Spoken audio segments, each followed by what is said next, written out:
Bonjour à tous et bienvenue dans cette vidéo sur les transformations chimiques dans laquelle je vais présenter ce qu'est une transformation et une réaction chimique.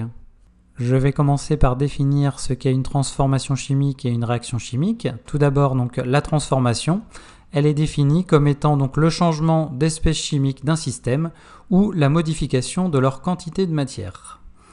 Alors qu'une réaction chimique, elle va permettre de modéliser une transformation chimique en faisant intervenir uniquement les espèces dont la quantité de matière varie. Il va y avoir deux types d'espèces qui vont intervenir. Donc, si la quantité de matière de l'espèce diminue, on parlera alors de réactif. Et si la quantité de matière augmente, on parlera alors de produits. Ces réactifs et ces produits vont intervenir dans une réaction en mettant donc les réactifs à gauche, une flèche symbolisant la réaction chimique et les produits à droite. A noter que donc, certes, toutes les espèces chimiques du système ne vont pas intervenir. Donc, seulement celles dont la quantité de matière varie vont intervenir. Donc celles dont la quantité de matière reste constante, qui sont appelées des espèces spectatrices, ne vont pas intervenir dans la réaction chimique. Pour pouvoir rendre compte d'une transformation chimique modélisée par une réaction chimique, nous allons utiliser donc une équation chimique et on va placer donc à gauche le ou les réactifs qui seront séparés par des plus. Ensuite, une flèche orientée vers la droite qui représente donc la réaction chimique et ensuite à droite le ou les produits qui seront séparés par des plus. On écrit en général lorsqu'on représente l'équation chimique les espèces chimiques en précisant leur état physique. Il va y en avoir 4 possibles, soit un petit s entre parenthèses pour un solide, un petit l entre parenthèses pour un liquide, un petit g entre parenthèses pour un gaz et un dernier état qui n'est pas véritablement un état physique mais qui intervient très souvent en chimie, qui est l'état AQ entre parenthèses dans le cas où on est en présence donc d'espèces qui sont mises en solution. Une fois donc cette étape effectuée, on pense bien également à ne pas représenter les espèces spectatrices car elles n'interviennent pas dans l'équation de la réaction, leur quantité de matière reste constante. Et ensuite, donc, on va représenter l'équation une fois équilibrée avec par exemple ici un produit, une espèce A solide qui réagit avec une espèce B liquide pour donner donc une espèce AB qui est gazeuse. Donc c'est un exemple d'équation chimique. Je vais illustrer ces notions avec l'exemple ici de la combustion du fer. Donc on place dans un récipient contenant du dioxygène et du diazote un morceau de fer préalablement chauffé.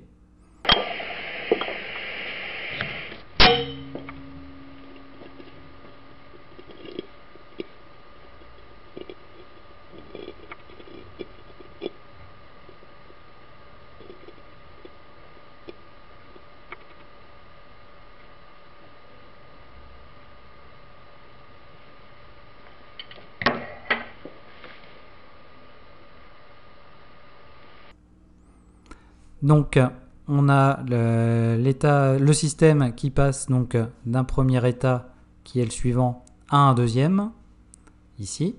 Donc, dans le premier état du système chimique, donc, nous sommes en présence donc, de fer solide de quantité de matière N1, de dioxygène gazeux de quantité de matière N2 et de diazote de quantité de matière N3 et la pression la pression atmosphérique qui vaut 1,013 10 puissance 5 pascal et la température est de 20 degrés Celsius. Une fois donc la transformation terminée, nous avons un deuxième système chimique donc, qui a évolué par rapport au premier. Ici, donc, on est toujours en présence de fer solide, mais la quantité de matière NFE est égale à N'1 qui est inférieure à N1. Ensuite, on n'a plus de dioxygène, par contre on a de l'oxyde de fer Fe3O4 qui est un solide de quantité de matière N4. On a toujours le diazote qui est un gaz de quantité de matière N3. Et la pression est toujours la pression atmosphérique, 1,013 10 puissance 5 pascal. Par contre la température a augmenté, donc elle a une nouvelle température T' supérieure à T. Si on donc analyse l'évolution du système chimique entre les deux états, on voit que le fer ici est toujours présent. Par contre, sa quantité de matière a diminué. Il s'agit donc ici d'un réactif. On voit également que le dioxygène présent initialement n'est plus présent à la fin. Il s'agit donc là encore d'un réactif. On voit que l'on a formé du Fe3O4 qui n'était pas présent au départ. Il s'agit donc ici d'un produit. Et je vois également que le diazote qui avait une quantité de matière N3 au départ est toujours présent avec la même quantité de matière. Il s'agit donc ici d'une espèce spectatrice. Je vais utiliser donc cette analyse pour pouvoir représenter donc ma réaction chimique avec son équation. Donc les réactifs intervenants ici sont donc le fer à l'état solide et le dioxygène à l'état gazeux. Le produit qui intervient est Fe3O4, donc l'oxyde de fer, qui apparaît sous forme d'état solide. J'ai également donc une espèce spectatrice qui est le diazote, qui est gazeux. Je vais donc pouvoir représenter mon équation en mettant donc Fe plus O2 qui donne Fe3O4. Donc j'ai bien indiqué l'état physique de chaque espèce chimique. Maintenant il me faut équilibrer mon équation. J'ai un élément fer, 2 éléments oxygène, et ensuite je vois que j'ai 3 éléments fer et 4 éléments oxygène. Pour pouvoir équilibrer, donc je vais placer un 3 devant Fe, comme ça j'ai bien 3 éléments fer, et je vais placer un 2 devant O2, donc 2 fois 2, 4, et j'ai bien 4 oxygènes. Donc j'aboutis ici à l'équation de la réaction de combustion du fer. Deuxième exemple avec la réaction entre le magnésium et l'acide chlorhydrique. Donc je vais placer dans un tube contenant de l'acide chlorhydrique un morceau de magnésium. On observe une effervescence.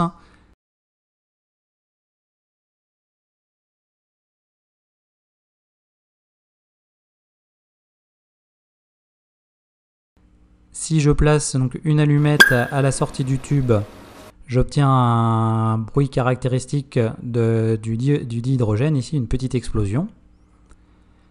Une fois la réaction terminée, si je place donc de la soude, de l'hydroxyde de sodium dans mon tube, j'obtiens donc un trouble qui apparaît, qui est caractéristique de la présence d'ion Mg2+ dans le milieu. Donc si je synthétise les différents éléments, donc je suis parti avec de l'acide chlorhydrique, du magnésium, et j'ai obtenu à la fin donc un tube limpide. Le magnésium a complètement disparu, et j'ai mis en évidence la présence de dihydrogène avec une flamme et avec une allumette, et la présence donc d'ion magnésium Mg2+ avec donc l'hydroxyde de sodium. Donc le système initialement donc est constitué d'H2O qui est le solvant liquide donc de quantité de matière N1.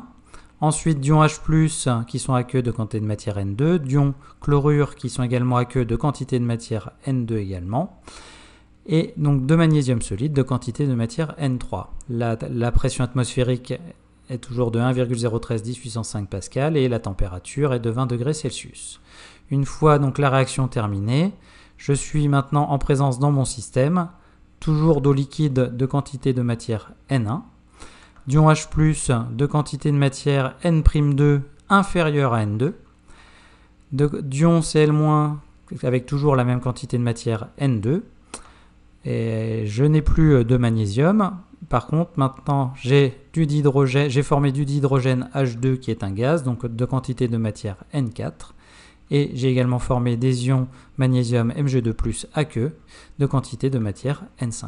La pression est toujours la même et la température T' est supérieure à T. Il y a un échauffement en fait du tube pendant la transformation.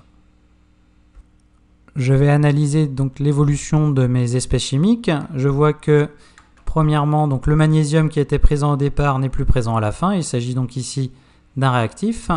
Je vois également que les ions H+, qui étaient présents en quantité de matière N2, ont une nouvelle quantité de matière inférieure à N2. Donc là encore, leur quantité de matière a diminué, ce sont donc des réactifs.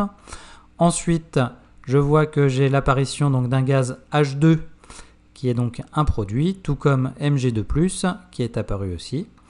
Et enfin, H2O à sa quantité de matière qui ne change pas, c'est donc une espèce spectatrice, tout comme Cl- ici. Je vais donc pouvoir, à partir de ces éléments, pouvoir représenter donc l'équation de la réaction qui modélise cette transformation.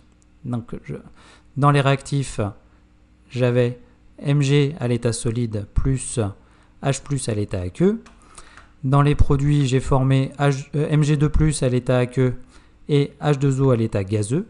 Et les espèces spectatrices qui interviennent sont H2O liquide et Cl- Je vais donc représenter mon équation en plaçant Mg solide plus H plus aqueux qui donne Mg2 plus aqueux plus H2 gazeux. Il me reste maintenant donc à équilibrer mon équation. Je vois que j'ai un élément magnésium, donc c'est équilibré. J'ai 2 éléments hydrogène et un élément hydrogène.